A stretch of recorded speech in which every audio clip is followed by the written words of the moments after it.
we think hard and we write hard and we live hard and we pray hard and we love hard, and we do that to the glory of God.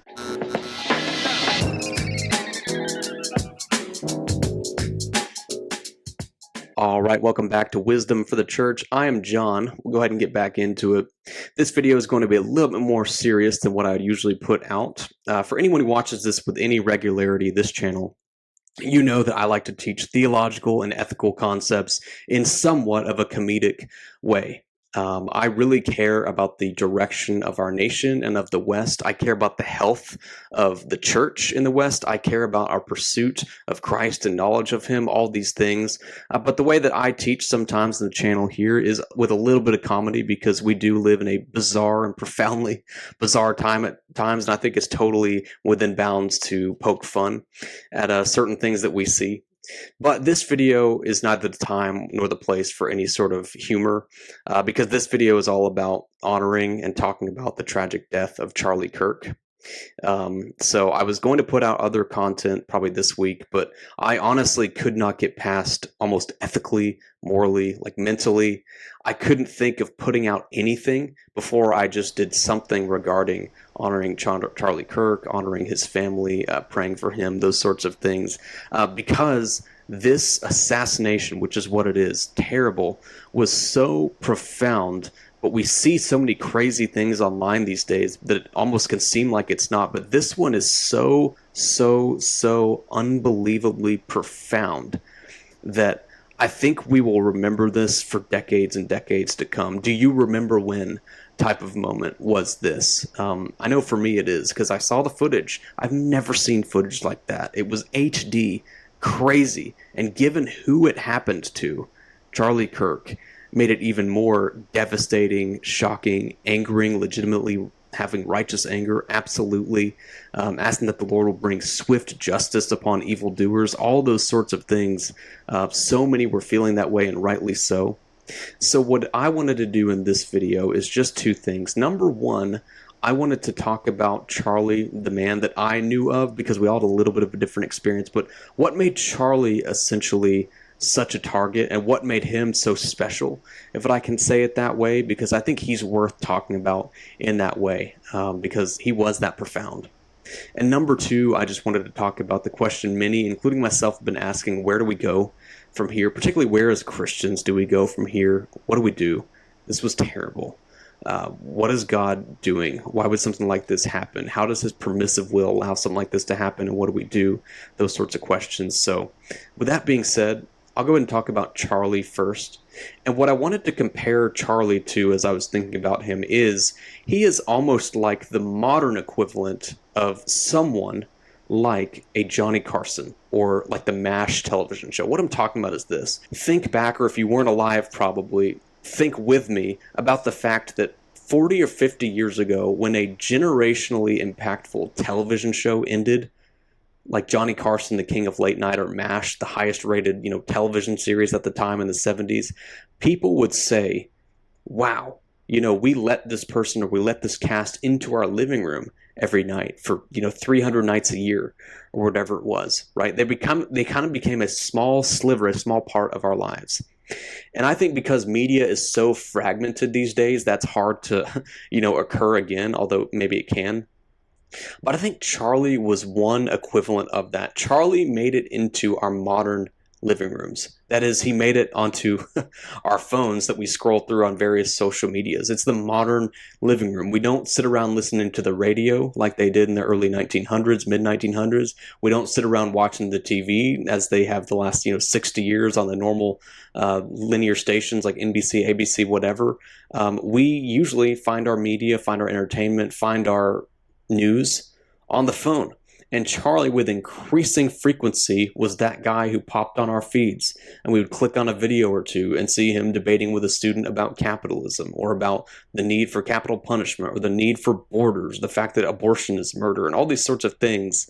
And so everyone had some sort of experience of Charlie Kirk, even those that despised him. And based on the reaction, there are many, sadly, everyone has some sort of knowledge almost of Charlie Kirk, because he did impact toward the end that much. He was in our living rooms. We let him in our digital living room.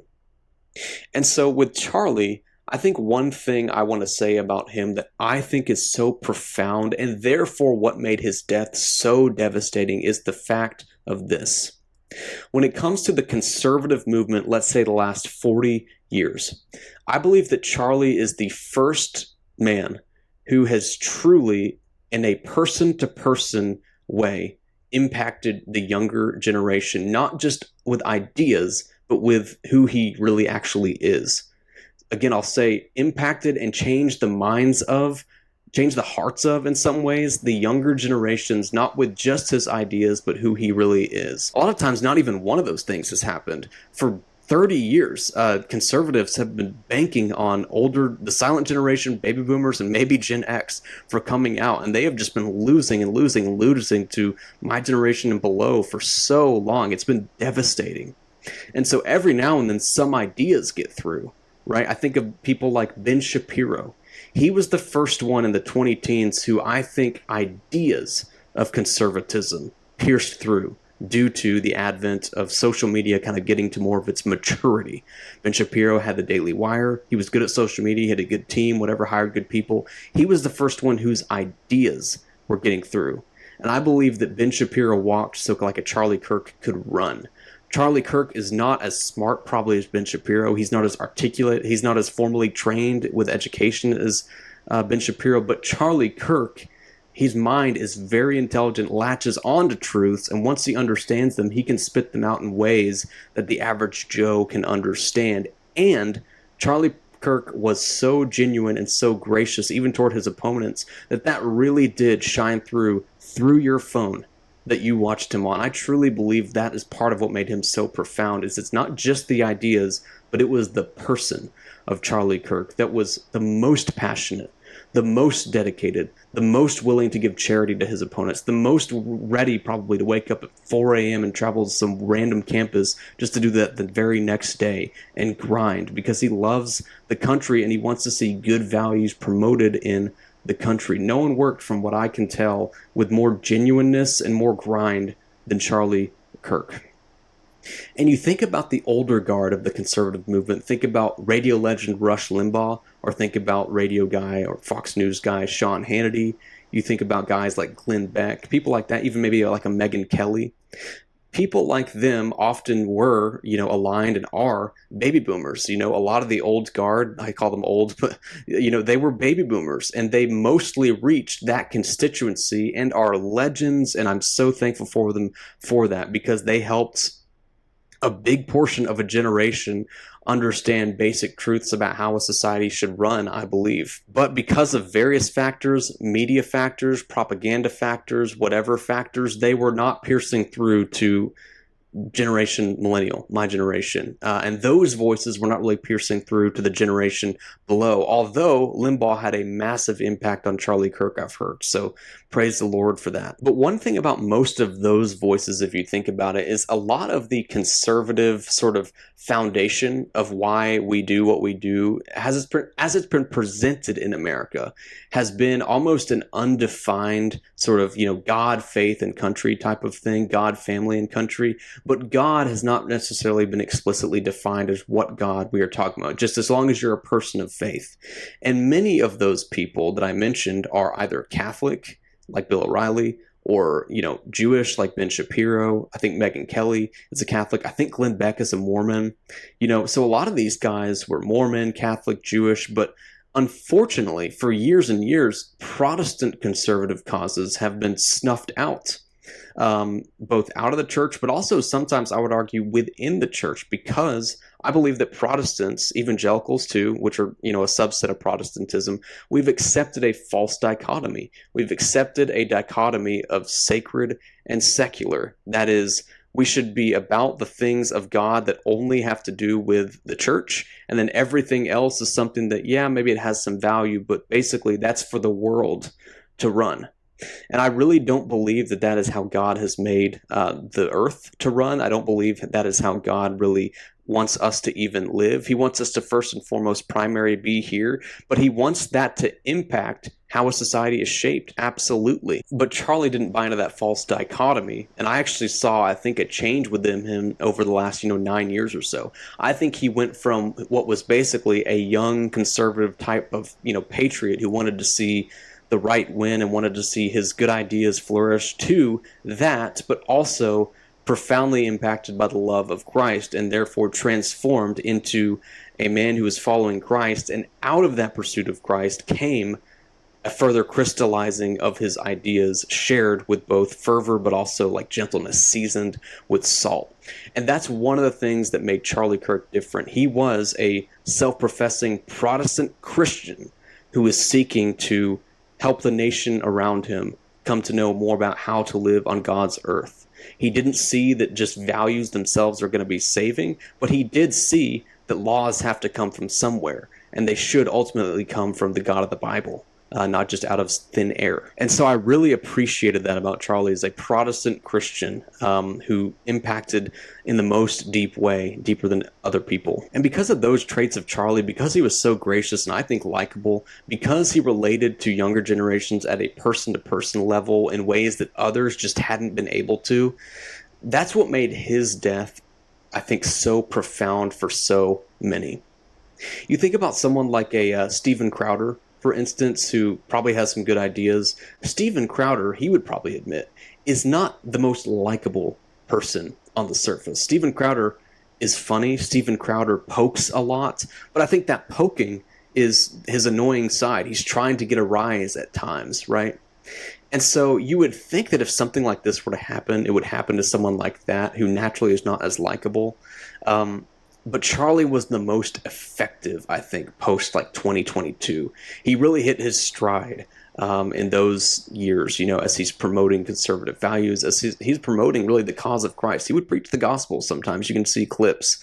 And he was the most effective as evidenced by the events he was pulling off in the last, couple years of his life. But you've got plenty of people that are on the conservative sort of influential side of things, voices, pundits, whatever, who are way less likable than Charlie Kirk. Think about people, like I said, Crowder, or how about people even like Ben Shapiro or Matt Walsh? I think all three of those guys would admit, like, yeah, I'm kind of a old crusty curmudgeon at times. That's how I come across. Matt Walsh would probably be proud of that fact. Like, he seems like a get off my lawn type of guy. And because it was Charlie who was shot, who was the most likable, conservatives, I think, understood, and even centrists and some liberals, that, yeah, this is just what the left is. What the left is. It is, as Al Mohler has said for years, a culture of death. Why do the nations rage and the peoples plot in vain? Ultimately, it's because they will not kiss the sun. The left is not based on following God, following his order, understanding how he's made the world. They will not bow to the need of the sun, but actually anything else, any sort of idolatry, they will be all about. And it shows in their culture of death, their culture of perverting reality, their culture of hurting people. And so the mask is clearly off, if it had not been already off, as it has for, years, to be honest. I can't believe anyone still thinks there's merit to leftist ideas. It is a culture of jealousy. It is a culture of theft. Socialism is theft, these types of things, but we still stand with some people viewing these things as okay ideas. But the reality is, it's not okay to say, well, there's evil on both sides. Because while there is evil on both sides, while there is not 100% merit in every last thing a conservative person says, obviously, to say there's evil on both sides and say we should stand in a neutral middle is so disingenuous, and so, if you are not being disingenuous, just so naive. It is not even close. As a Christian, it is not okay, based on the values that are promoted, to vote Democrat in almost any circumstance past an anomaly, because they are about perverting God's reality of gender. They're about perverting God's reality of what it means to be human. They murder children. They engage in child sacrifice. They do not believe that a nation, in terms of what they act, you could say what they say, but the way their actions show, they do not believe that a nation should have a border, so they violate God's sovereign order on what just a nation should be. He establishes boundaries. All these sorts of things, they pervert reality and cause chaos where God says there should be order. There's the reason there's a governing force. And I think one more thing I'll say that makes Charlie, or made Charlie rather, so special, and I pray for his wife and I pray for his family. What made him so special is the conservative movement in America, in terms of its personality, much less ideas, but I'm talking about personality. Its personality has had the flavor of old soul. Right? A lot of conservatives, probably including myself, are old souls. They just do not come across as exuberant and youthful. And that's okay because not everyone is, right? Like if you've seen Matt Walsh with the Daily Wire, or you've listened to Michael Knowles, who I like a lot on the Daily Wire, or Ben Shapiro, I'm not as huge a fan of his, but, he has some good things to say. Almost all of those types of people are really articulate, smart as a tack, but are old souls. Like they are 60 when they're 30. Like they seem to give off that kind of impression. And I think if you ask some of them, they would say, yeah, like I really don't relate to young people that well. I can relate to them ideologically and I can be kind, but I'm never going to be someone that picks up on what they're putting down 100%. But I think Charlie combined both the ability to articulate ideas at the level that those people did with increasing frequency, articulate them in a way that's a little bit more on the normal person level, but also connect on a human-to-human level with a youthful exuberance that the other people just don't have, and they can't conjure it up because that's not God has made them. But God made Charlie in that particular way. So he had mature, I believe, good, sound ideas, but also a youthful exuberance that was magnetic. And that's what I think made him so effective.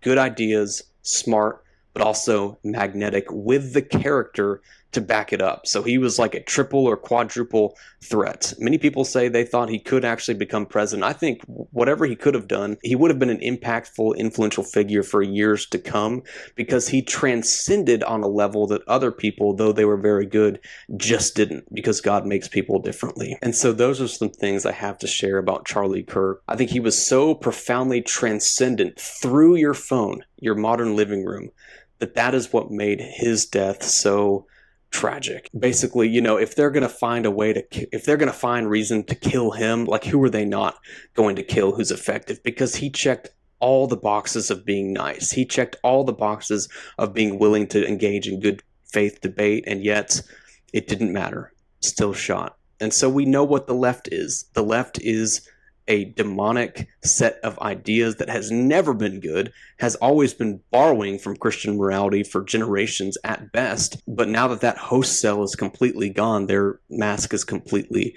off. And so the question I wanted to answer is, what do we do now? And I don't have some massive, profound answer, except for two things. We do two things as Christians. What do we do? Number one, we continue in the basics. We continue in the basics. That is, we continue in the primary means that God has given us to spread his kingdom on this earth, and that is through the gospel being proclaimed in the context of the local church. So we engage in the means that God has given us to become a sanctified people, and that is through his local church as we intake and live in light of the good news of Christ. We live in light of Christ himself. And so we do not, Book of Hebrews, forsake the gathering.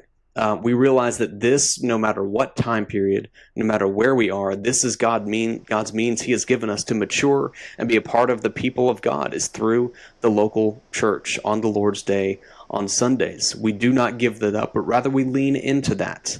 We lean into that kind of a thing, knowing that we're not here to outsmart God.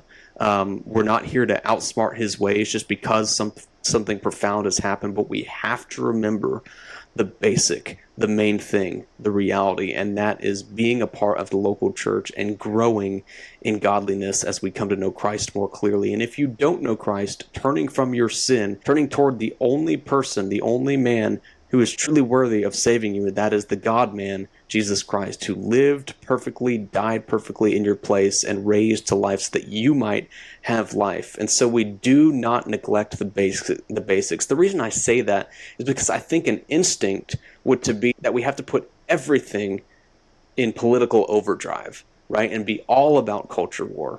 And I believe there's legitimate merit in culture war, but if it is not founded and rooted in the one true God who exists, in the one true God who is there, in the one true God who cares, in the one true God who truly, powerfully changes people through the Holy Spirit, then it will be for naught. And that's the point. We cannot forget the fact that of how God changes us, how God grows us, and how he commands and demands we worship him, right? And so do not overreact, do not go into overdrive or miss the basics.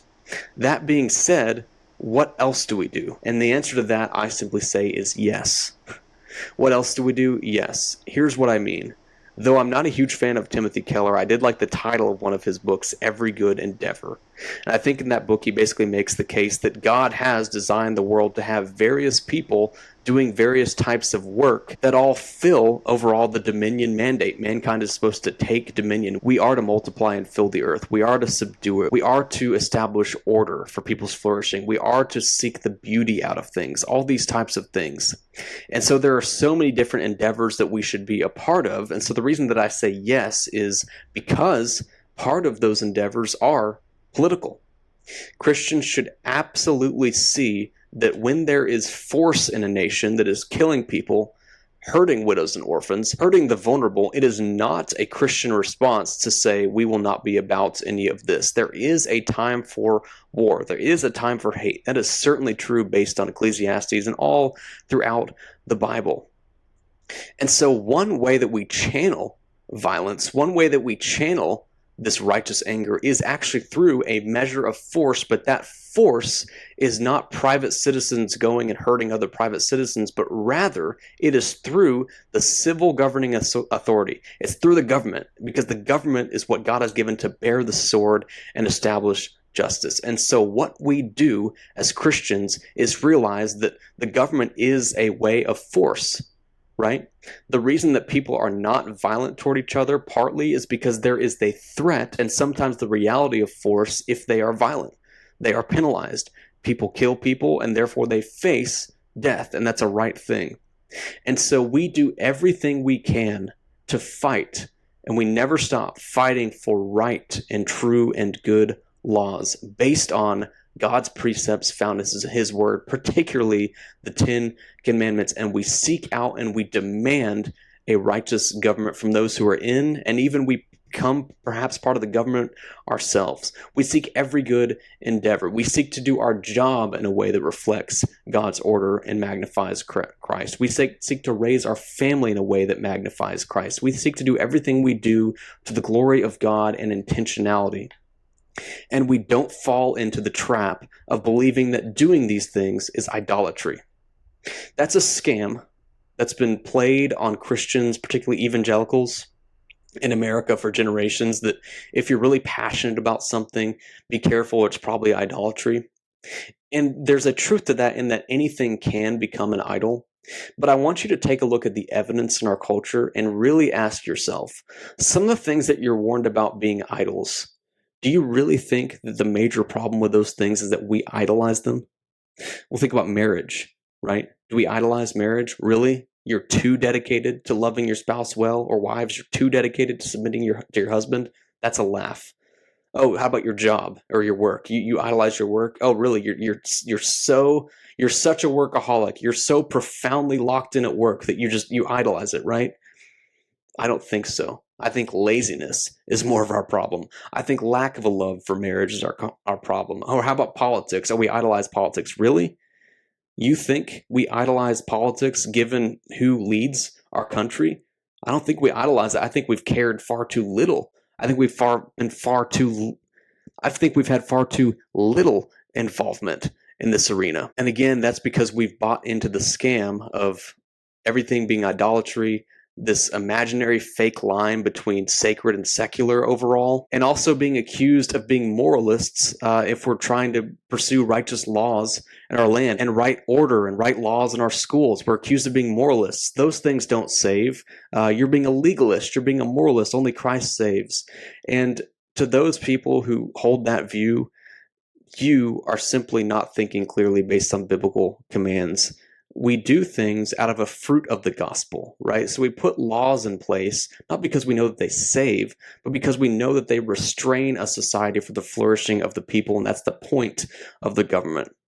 We call our schools to actually teach truth, not because we know that that saves, but because we know that's the point of a teacher, and we should not live by lies, because God hates lies. They come from the devil, the father of lies. The answer overall to the question of what do we do is yes. We have to categorize things according to how God categorizes them. We must be first and foremost about our knowledge of Christ in the context of the local body. That's clear in the New Testament. We have to be serious about raising our kids in the nurture and admonition of the Lord, and thinking about what in society they're going to come across that will challenge that, and prepare and react accordingly.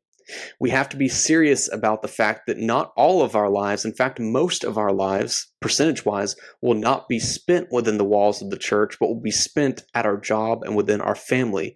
And to say that God does not have a lot to say about those two realms, I think is foolishness. And so the answer is yes. We do it all to the glory of God in the order and in the category in which He has placed it. We think hard and we write hard and we live hard and we pray hard and we love hard on people, and we do that to the glory of God. And maybe, just maybe, we might have all a little more passion and courage, just like Charlie Kirk did, just a little bit more. So with all that being said, I pray that you found this helpful, and thank you for watching.